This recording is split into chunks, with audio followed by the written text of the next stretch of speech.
This is the interview with Leo Ogden. The date is April 11th, 2008.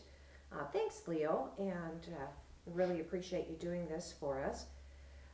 Could you please state your name and spell it and tell us where and when you were born? Leo Ogden, it's Leogden. I was born in Fremont, Nebraska, January 6th, 1932. Okay. And what did your family do there in Fremont, Nebraska? My mother and father were divorced when I was about 6, and my mother worked at various places, cooking in restaurants and that sort of thing. Sure. When I was 12, she remarried and we moved to a farm north of Lincoln, Nebraska. Mm-hmm.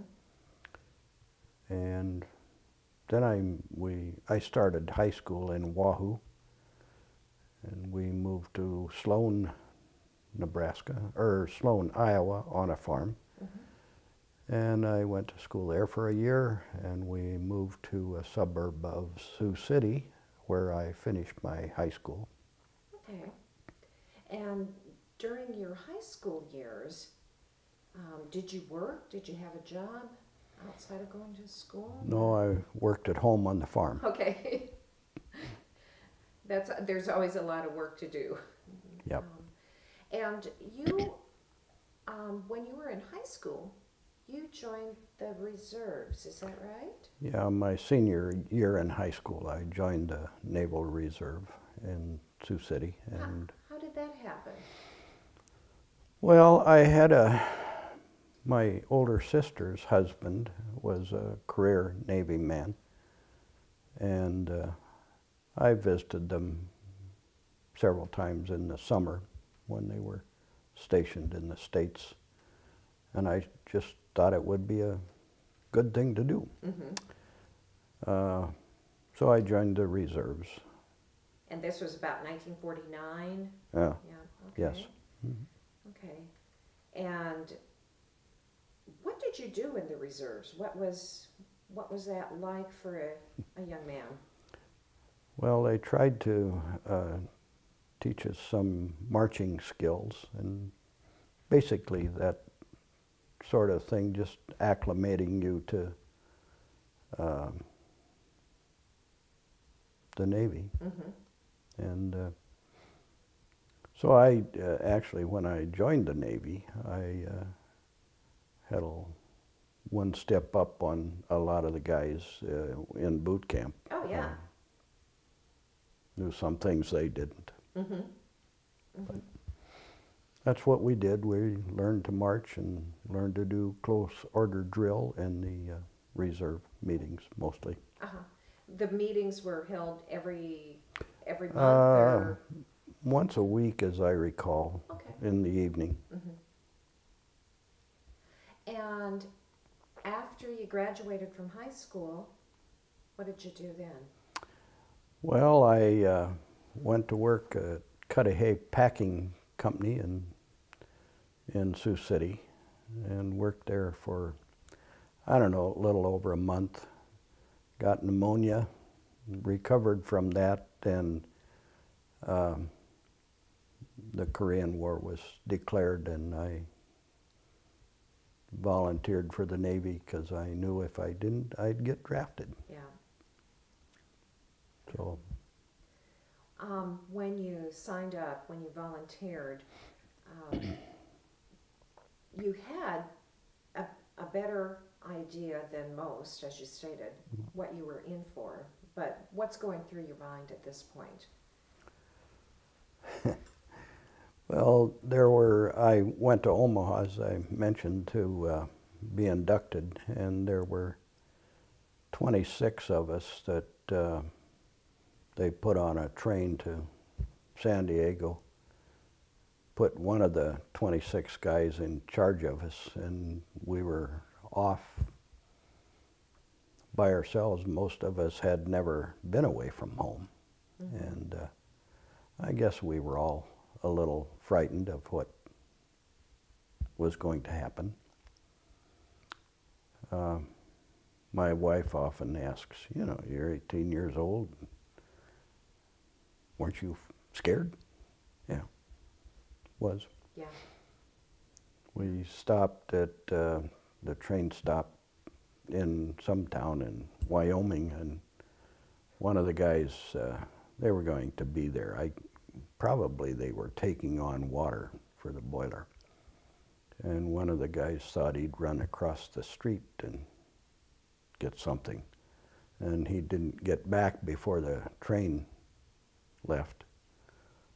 And so he hunted up somebody with a Piper Cub, and they hauled him to the next stop, and he rejoined us.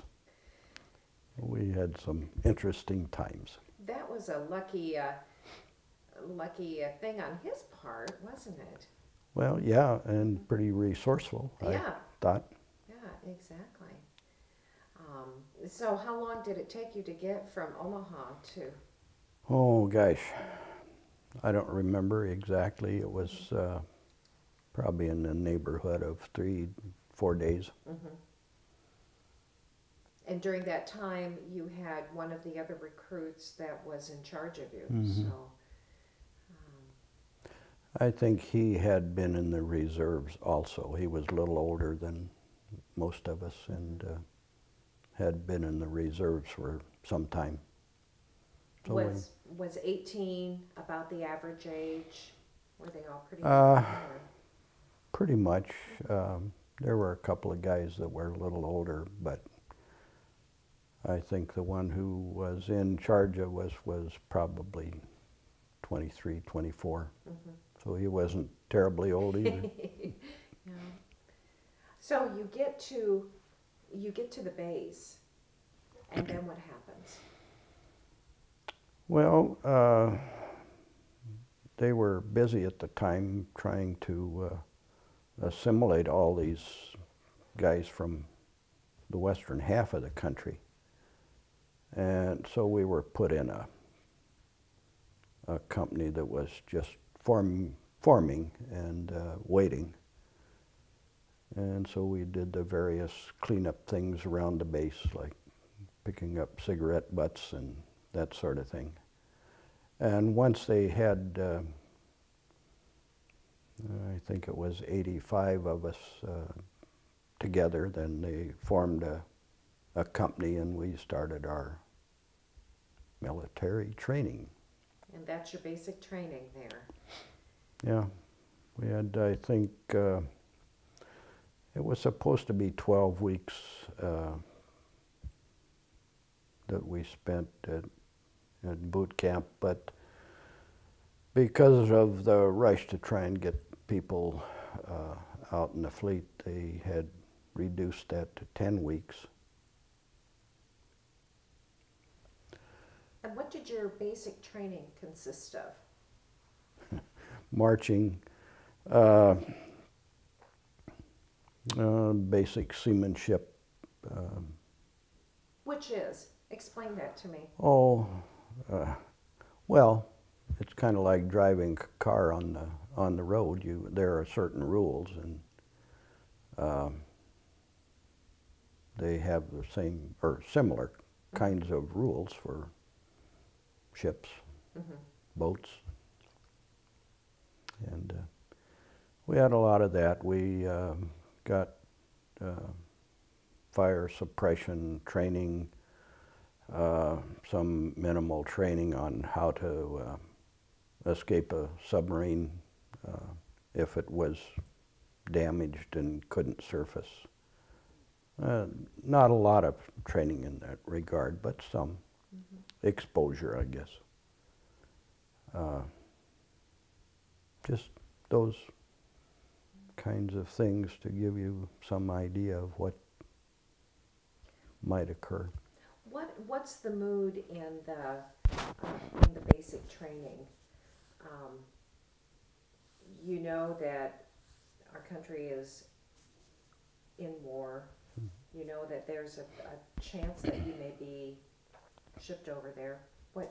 What's going through your mind and the minds of your fellow sailors? Well, I don't know that we thought about that sort of thing a whole lot. They kept you pretty busy from, you know, like 5 o'clock in the morning till 10 o'clock at night, and by then you were tired and wanted to sleep. I think most of the guys were enthusiastic about what they were doing.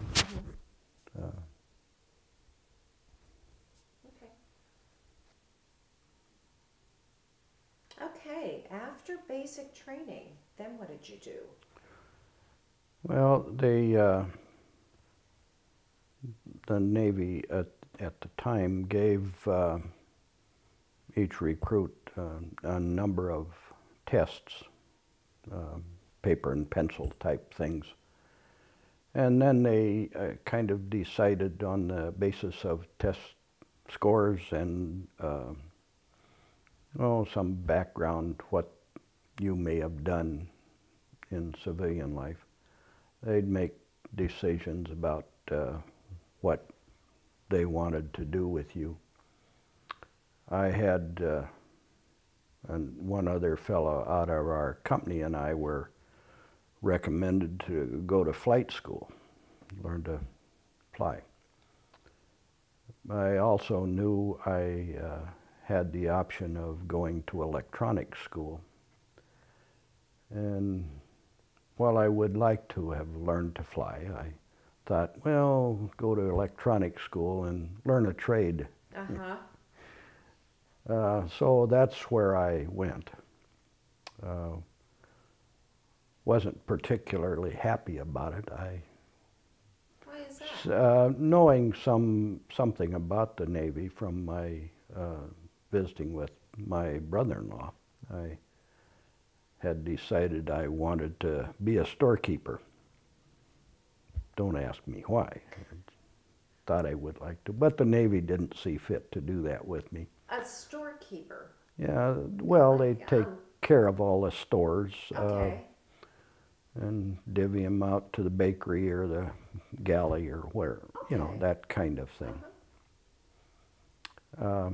So anyway, I went to Treasure Island in the San Francisco Bay Area and was there about 15 months, 12 of which I think was in electronics training. Okay. We went to school starting at 8 o'clock in the morning. We had an hour for lunch, and we finished school at 5 o'clock in the afternoon. Long day. Long day. But that's the way the Navy was. And when you say electronics, give me an example of what we're talking about for electronics. Oh, and this will sound outdated because we learned tube theory, vacuum tube theory, what makes them emit and, you know, why they work. We learned to wire circuitry. We learned how to repair things, receivers, transmitters, some of that kind of thing. And you went to electronics school, or were stationed at Treasure Island for 15 months, most of that in schooling, with the idea of doing what once you were out of electronics school? Did they have an idea of what they were going to have you do, or did you have an idea? I don't know. We didn't have, none of us had any idea where the Navy would assign us at, you know, whatever their needs are at the time when you graduate. And I presumed it had something to do with your standing in class and that sort of thing. I was sent to Guam to be assigned to the communications station there. And for a couple of months I repaired receivers, and then was moved to standing watch or maintaining what was known as single sideband equipment. It was the 5 channels of teletype equipment that we had communications with Hawaii.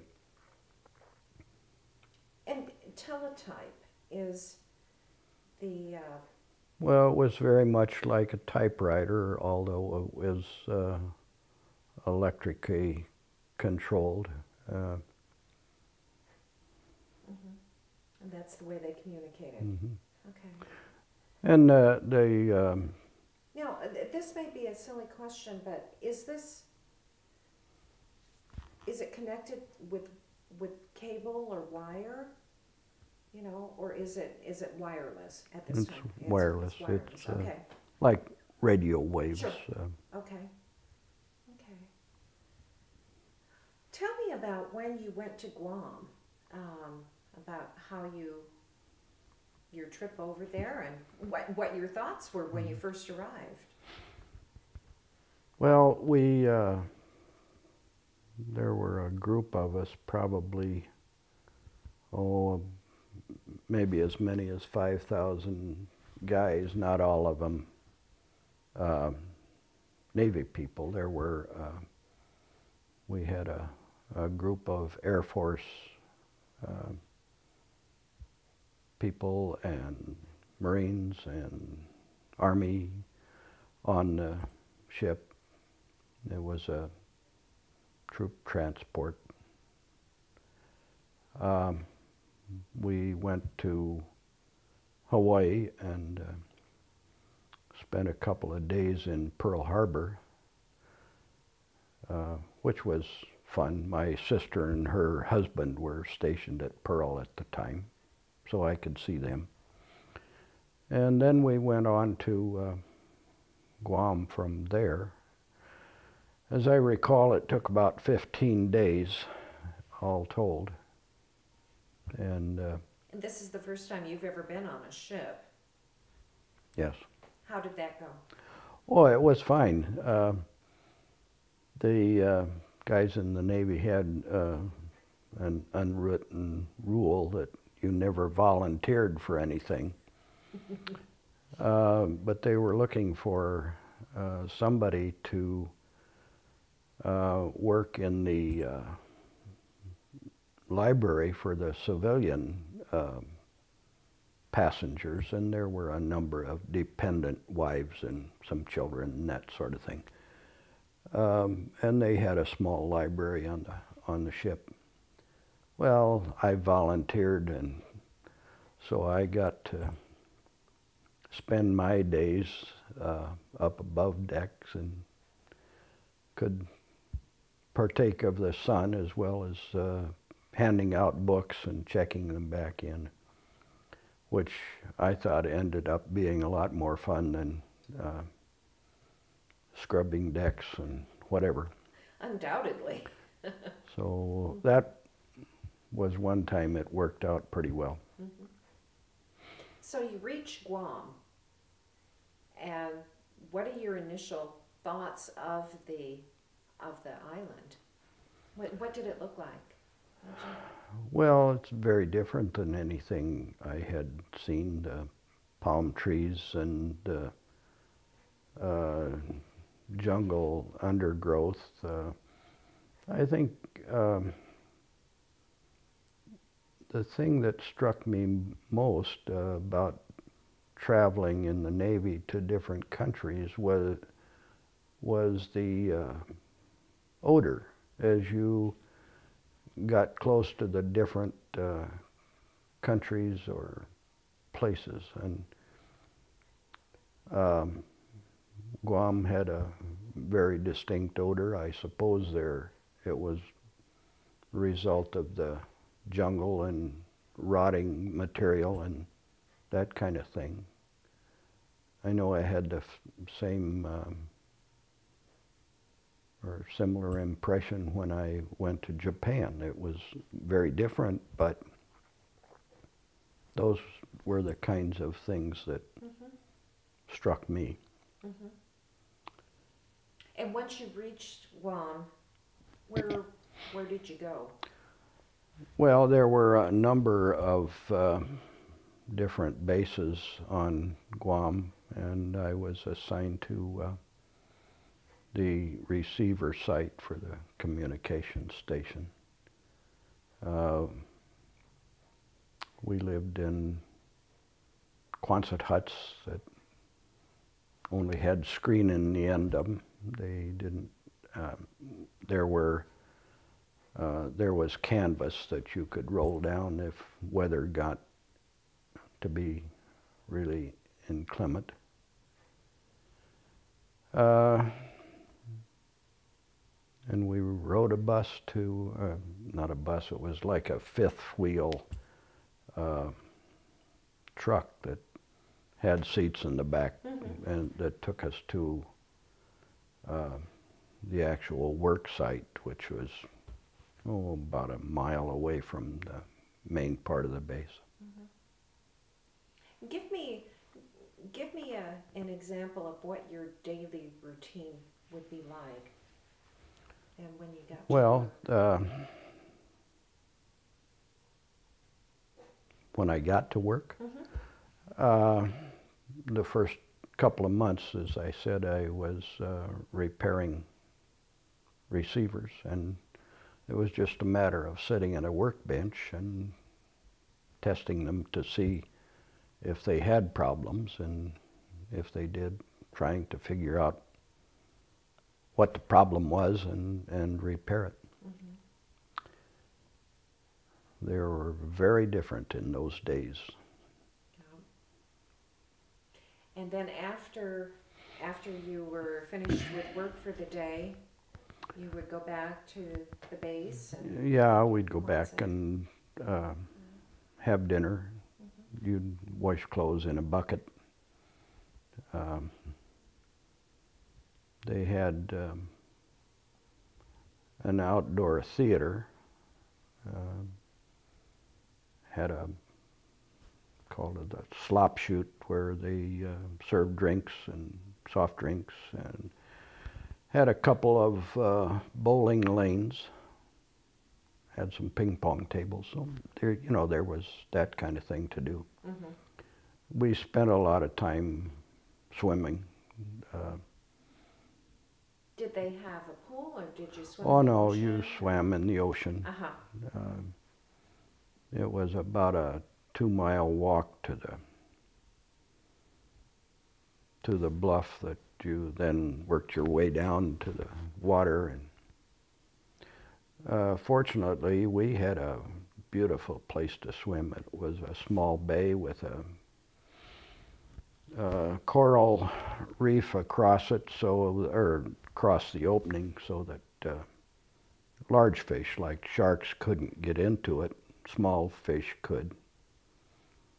And it was had a small beach, sand beach, and a huge piece of coral. I mean, like 10 feet tall, and it was kind of almost a circular thing. Somebody had made a diving board and put on it so we could get up there and dive into the bay. That sounds wonderful. Well, it really was. It was a gorgeous setting, and the water was clear and just wonderful. A little difficult to get to it. Yeah. But worth it once you did. Yeah, it was. So how long were you stationed in Guam?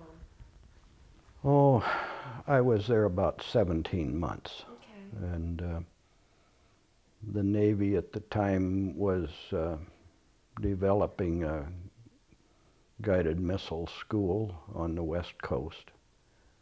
And they put out information that if anybody wanted to volunteer, they would be considered. So a friend of mine that and we had been in boot camp together and electronic school together and went to Guam together. We decided that give it a whirl, and we were both selected, and we then left Guam and went back to the States, to California,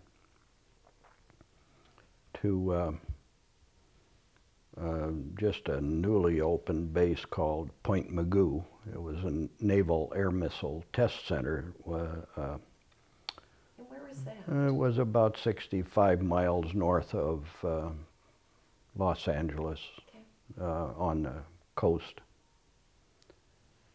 The nearest town was Oxnard, right near the State Mental Health Institute. And went Is to... there any correlation? Geez, I hope not. So what did you do at Well, more school, Uh-huh. 8 to 5, But for 5 months Uh-huh. this time. And this time it's learning about missiles, guided missiles. Well, yeah, we had some time to study what the Germans had done during the Second World War on the V2 and the V1, and our mornings, every morning for 5 months from 8 to 12, we studied mathematics.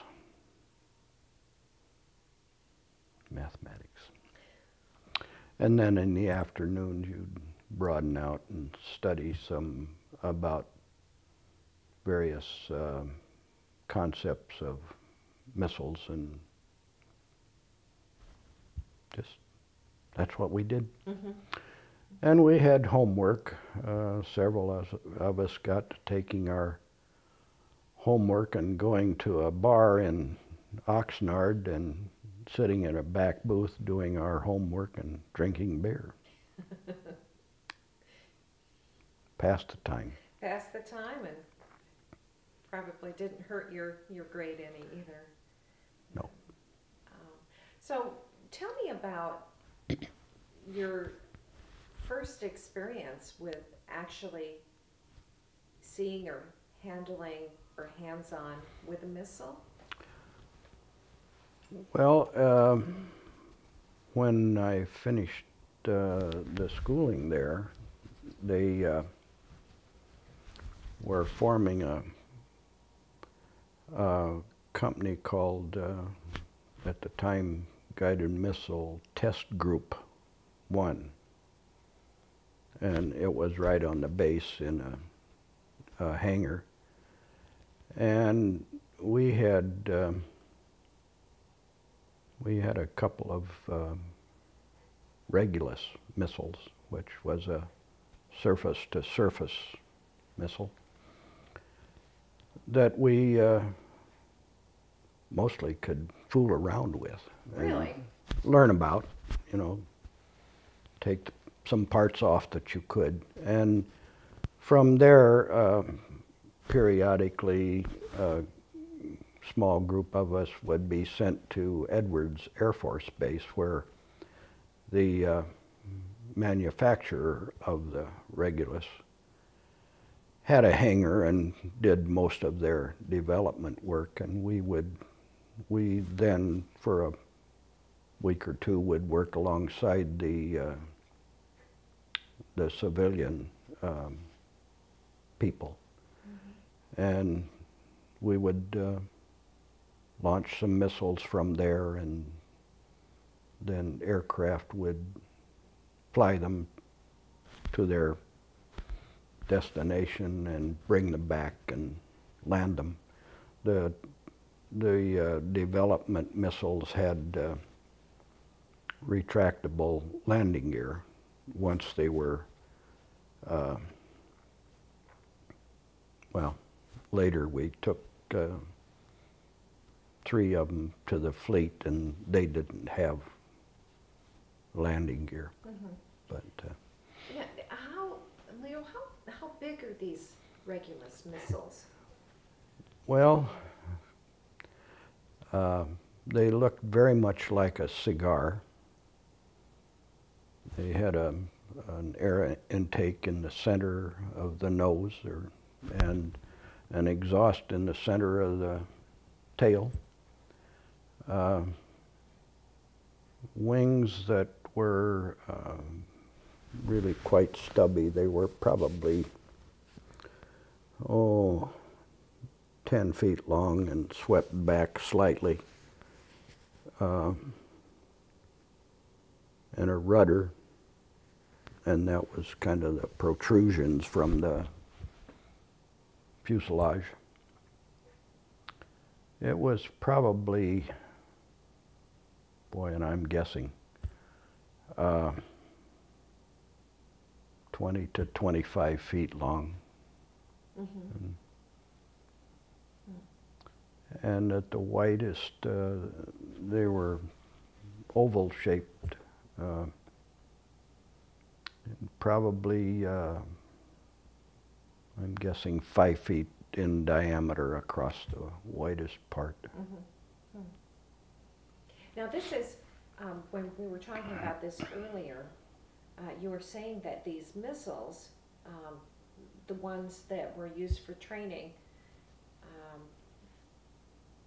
had been used repeatedly, which is why they had the landing gears and the ability to be controlled by the other pilots. That's unusual. That hadn't happened until then, right? Well, to the best of my knowledge, no. The missile that I worked on, the Regulus, was still in the development stage. The civilian contractor owned it. Mm-hmm. And when we would go to Edwards to work and fly the things, they're rather expensive at the time, not by today's standards, but by then. Any idea what they ran? Oh, I have no idea. Okay, no big deal. But they were expensive. Mm-hmm. So it was more economical if you could recover them. That's why they had the landing gear, and the planes, they'd have a pilot controlling the thing by radio communications, and they'd land them again.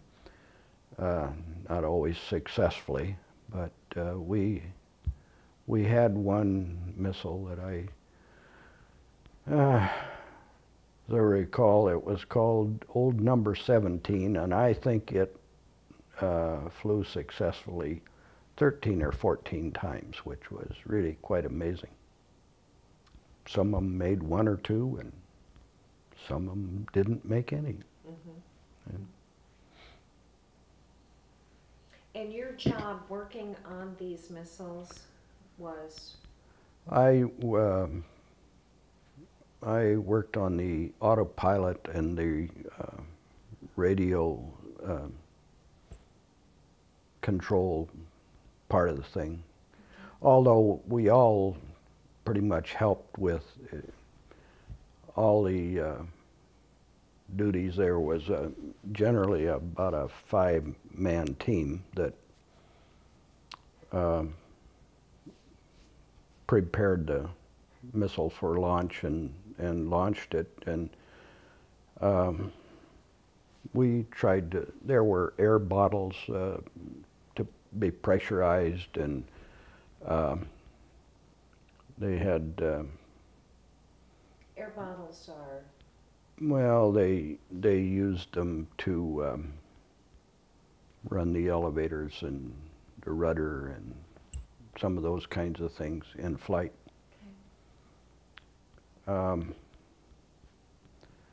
and they were assisted off the launcher with a rocket on each side that had to be mounted and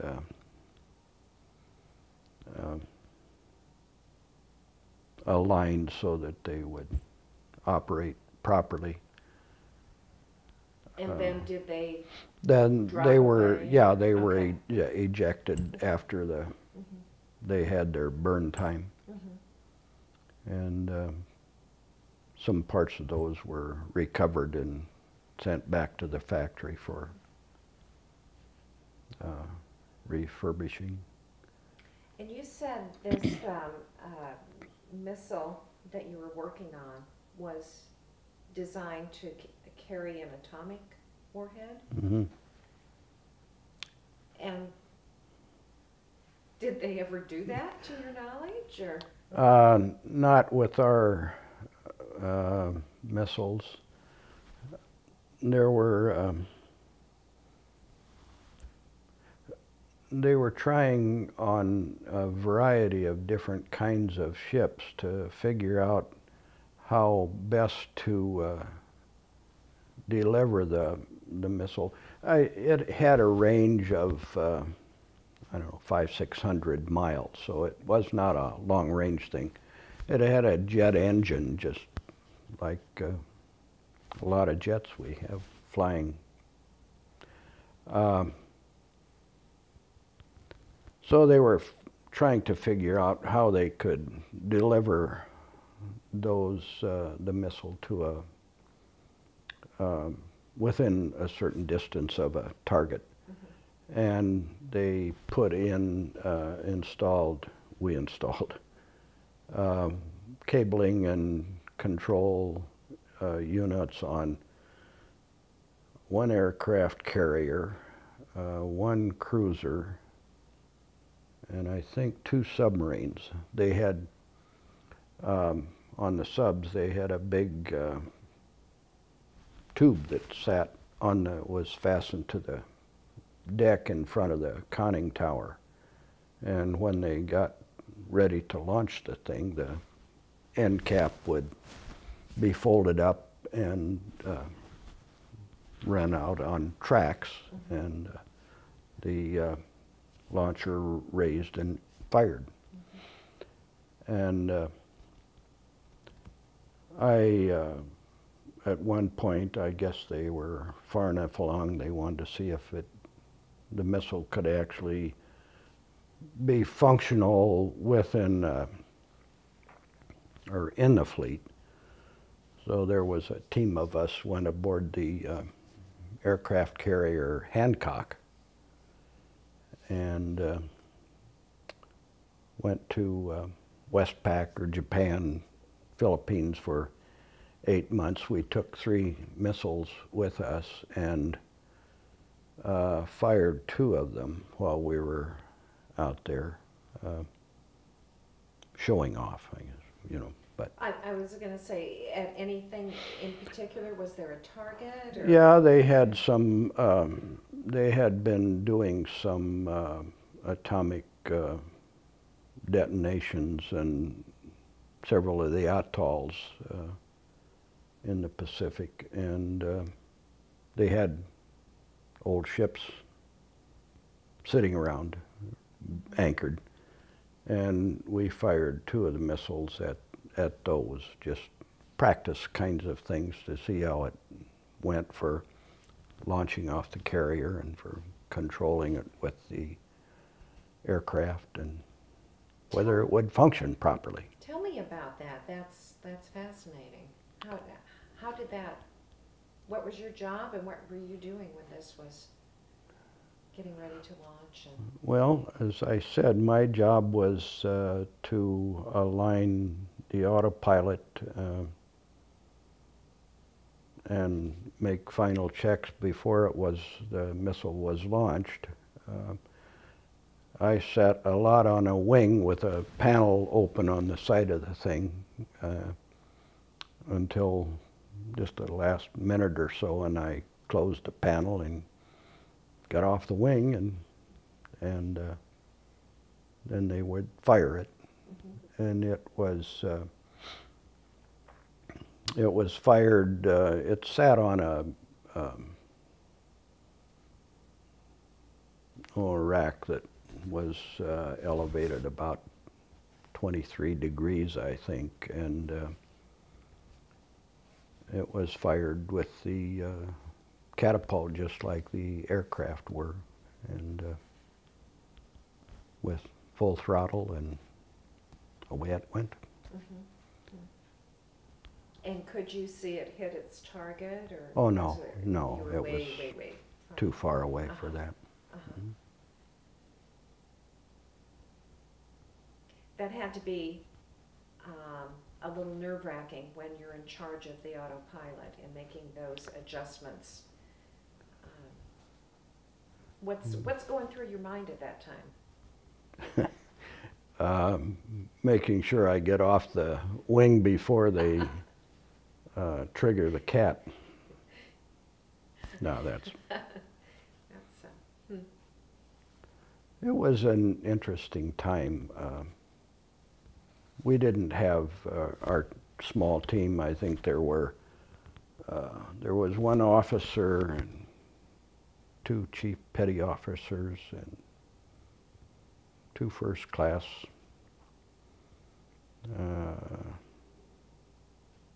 And what were you? I was a first class Electronic, okay. Well, they had changed our rating to guided missile by then, Okay. but and I guess by now they've done away with it. Anyway, and we, other than just maintaining the missile, turning the engine over periodically, and now and then testing the control equipment for it, we didn't have a whole lot to do. So myself and the other first class gathered up a bunch of the different colored T-shirts that you see on television. They used those then, and depending on where we wanted to go during the day, we put on a T-shirt that color and go hang around, watch what the other people were doing. Okay. Kind of infiltrating their domain. Okay.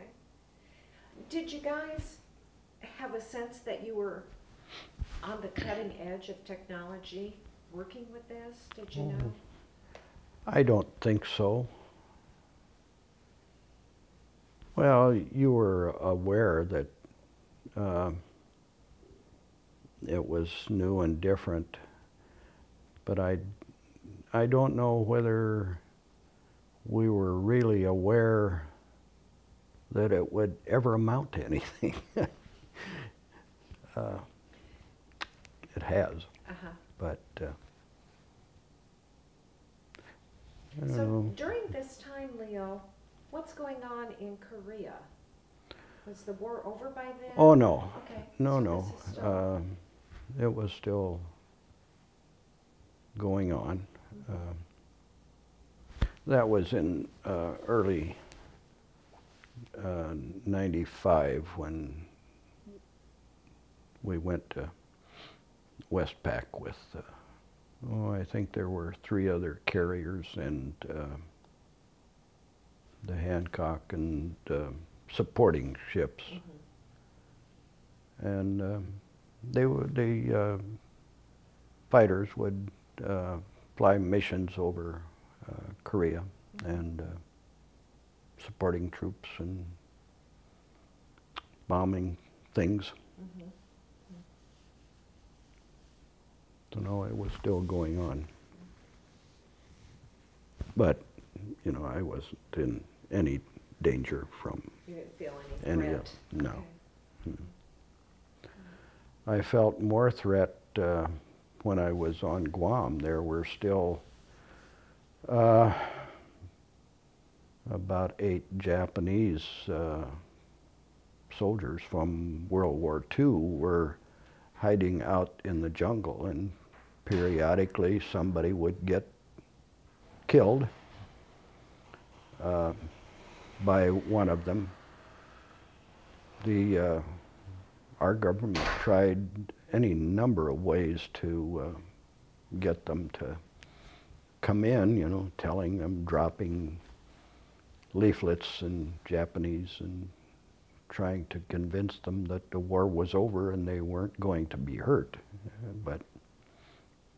And I think, after I got out of the service, I think I read or something about, well, finally they thought the last couple gave themselves up and were sent home.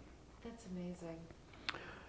Yeah, and when you were out standing guard in the jungle, I think that was always in the back of your mind. Oh, sure. I wonder where they are tonight. There was a supply officer was killed, and they assumed it was by one of the Japanese. They had caves on the island that they used as storage places, and he was around inspecting them just for security purposes one night and got his throat cut. That's amazing. Huh. Yeah. And they had no idea that the war was over and they continued to fight. Well, they had been told any number of ways, but I guess they didn't believe it. Mm-hmm. But no, on the ship, I just, other than the routine kinds of things that could go wrong, I didn't feel threatened in any way. Mm-hmm. Mm-hmm. So you were about 8 months on the Hancock over in Westpac? Yeah. Okay. And then what did you do? Went back to San Diego. The ship went, that was its home port. Mm-hmm. We went back there, and our larger unit was stationed there, and shortly thereafter they put us on the whole schmear, all our equipment, the couple of missiles we had, people's cars, anything you wanted to move, they put on one of the small carriers. Mm-hmm. And moved us to Barber's Point on Oahu. Oh. And I spent the last 15, 16 months of my tour at Barber's Point. Mm-hmm. There was an abandoned, from the Second World War, it was an Army airfield, was on Kauai, one of the other islands. Mm-hmm. And we refurbished that somewhat with a fire engine and some tents, and we would go over there periodically and fire a missile and retrieve it on the old airfield, or the. What was it like getting the orders to move to Hawaii? Did that make you happy? Yeah. Well, I thought I would enjoy it. My sister and her husband were back there again. Mm-hmm. He was hospital corpsman and was stationed at Tripler General Hospital, was an Army hospital.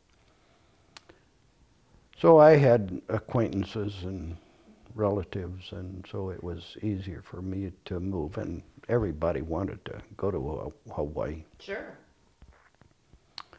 But it was nice. Mm-hmm. And when you were stationed there, you were still working with the guided missiles and okay. Same missile. Uh-huh. That's the only missile I ever actually had close contact with. Mm-hmm. And that was over probably a 5.5, 6 year period. Mm-hmm. And is there anything you remember especially about being stationed in Hawaii? Any good times, any highlights? I would think they would all be pretty much highlights, but Well, it's a place to live. And, you know, everybody thinks, oh, geez, I'd love to go to Hawaii. But there are aspects of it that aren't any nicer than living here in Cedar Falls. A place like that, you have to be there year-round in order to understand it. You know, a lot of people think it's all sun. Well, it isn't. It rains there during their rainy season, and it just rains and rains and rains. It's miserable. The temperature doesn't vary a whole lot year-round, but you can feel like you're freezing to death.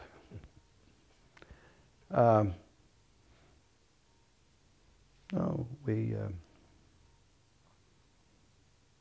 probably the most interesting part about it was going to Kauai.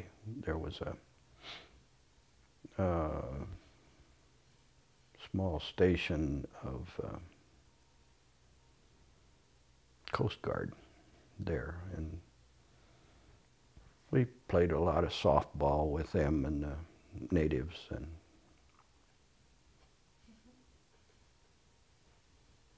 after your assignment in Hawaii was over, where did you go then?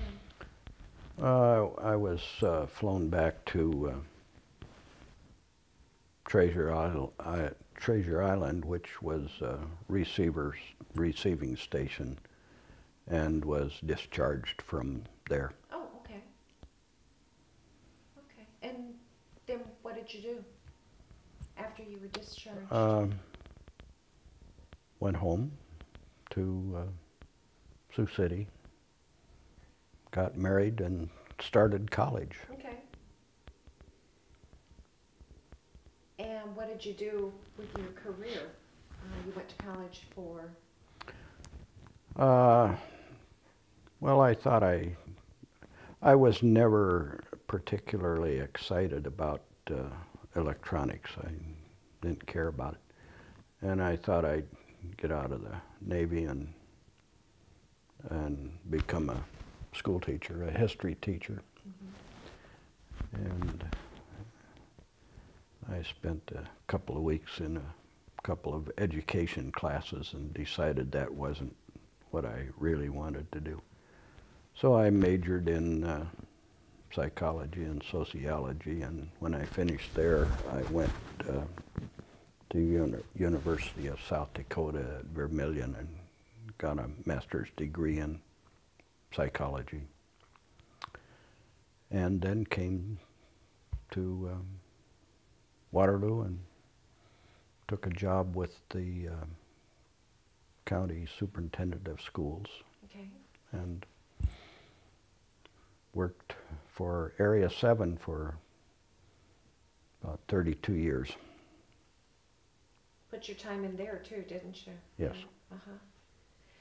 Did you remain in the reserves once you were discharged from the Navy? Or? No, they had requirement, whatever, that you spend 8 years one way or the other. And I had fulfilled that obligation, so I could tell by the time I got out that the Vietnam thing was going to get going, and I didn't want to get called back in the middle of school or whatever, so I just severed my relationship with the Navy. Mm-hmm. Leo, how has your military experience, do you believe, how has that impacted the rest of your life? Oh, it matured me tremendously. I think when I joined the Navy, I was very immature, didn't have much common sense. When I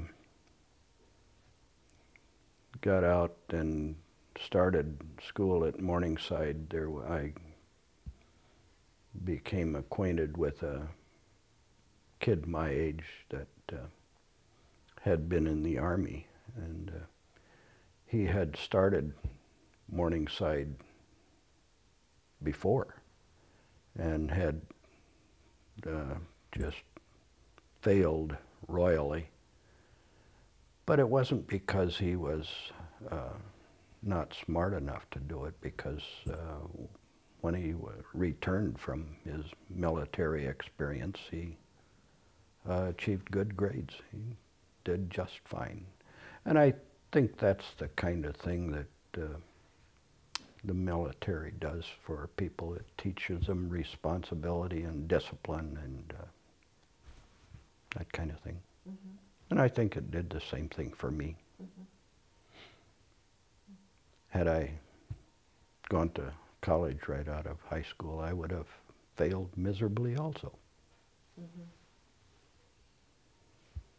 Well, that's interesting. This has been really interesting. This is the interview with Leo Ogden. The date is April 11th, 2008, and thank you so much. You're more than welcome.